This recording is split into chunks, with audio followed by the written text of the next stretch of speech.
Andre Øvredal's Scary Stories to Tell in the Dark has brought the short stories from Alvin Schwartz's nightmarish children's books to life.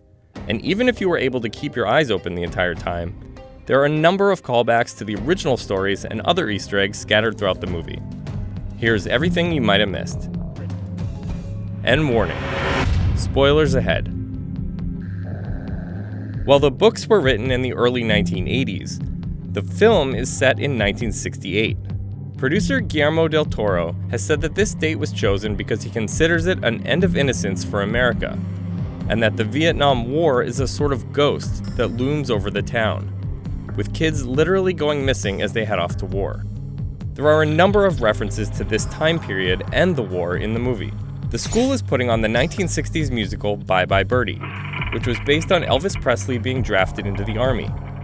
In the movie, the character Ramon is a draft dodger.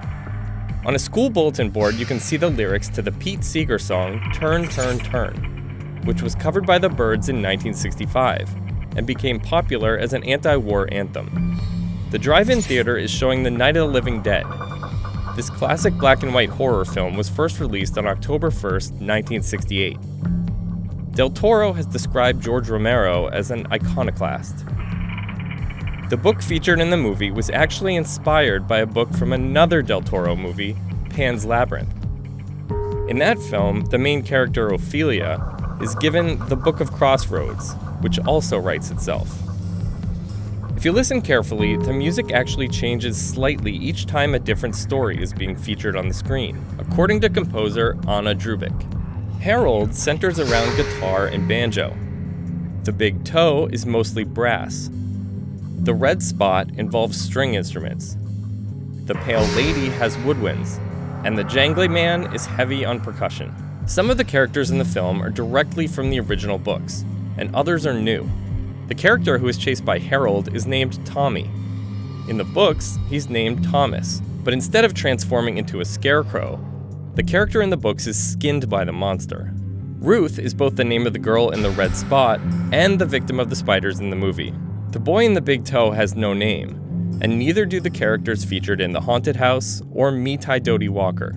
The monsters were all created to closely resemble the creepy drawings by the book's illustrator Stephen Gammell, so the filmmakers stuck to the black and white theme as much as possible, and desaturated the colors on the creatures. And each monster is played by a famous creature performer that you have likely seen before. The actor who plays the Jangly Man is Troy James, a contortionist who has appeared on America's Got Talent. Yes, he was actually walking in that twisted, upside-down manner in the movie. The actor who plays the Toeless Corpse is Javier Botet. He has Marfan syndrome, a genetic disorder which makes his body longer and thinner. Botet has also played various creatures in other films, including Slender Man, Melisandre's true form in Season 8 of Game of Thrones, Mama in the Del Toro horror film, and the creepy sick hobo in It. Harold and the Pale Lady were both played by Mark Steger. Steger was the man inside the Demogorgon costume in Stranger Things.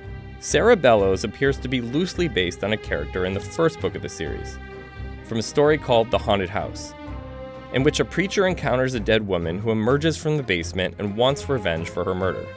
But the drawing associated with this story was actually used as the face of the Toeless Corpse in the movie. While most of the monsters in the movie are straight from the specific stories in the books, the Jangly Man is actually a new character inspired by multiple creatures.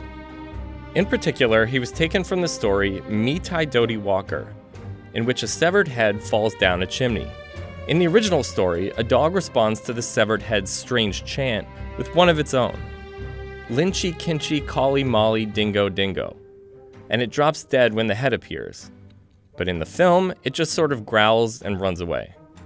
Augie dresses up for Halloween as a clown, but not just any clown. The black and white suit is the signature look of the 17th century clown Pierrot, featured in performances known as Commedia dell'arte. When he's being chased through the house by the Toeless Corpse, you can see a poster on his bedroom door featuring another standard character from the genre, Arlecchino. The song that plays on Sarah Bellows and Lulu's music box might sound familiar.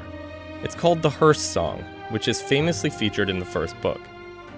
It's based on a real song about death sung by American and British soldiers during World War I.